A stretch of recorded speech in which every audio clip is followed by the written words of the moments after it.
جوا بيدرو. هاد السيد هذا عطشان كره ديال بصح، وبالمعنى الحقيقي والحرفي ديال هاد الكلمه هادي. يستاهل البارسا تدفع فيه 100 ويديروه بريمير جوا، ويستاهل حتى فاش انشيلوتي خرج واعتذر ليه قدام الصحافه فاش ما كونفوكاش في المونديال.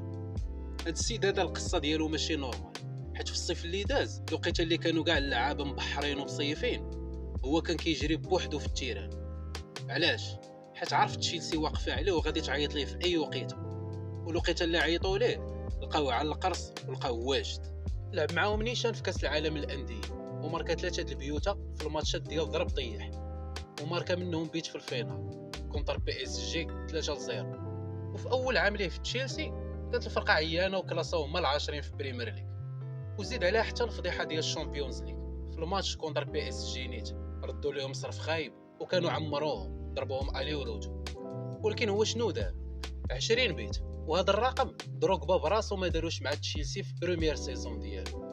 وفرمشت العين ولا هو النمبر 1 ديال تشيلسي، ولا هو اللي داير عليه الفرقه كامله. ودابا عاوتاني رجع لينا بالحماق ديالو. ماتش اميكال دخل في الدقيقه 62 ضرب هاتريك وعطى اسيست، 4 ديال المساهمات في نص ساعه وغيب الضحك وما طرا والو. وبزاد في قصني فاش هضر مع الصحافه ويقول لهم انا اصلا ماشي في الفورما وهذه ماشي هي النسخه المزيانه ديالي، يعني باقي ما شفنا والو. وانا كنقول الله اعلم هذا العام غادي يفوت 30 بيت في السيزون اللي داخل، سواء بقى في تشيلسي سواء مشى للبارسا. نتوما شنو كتقولوا؟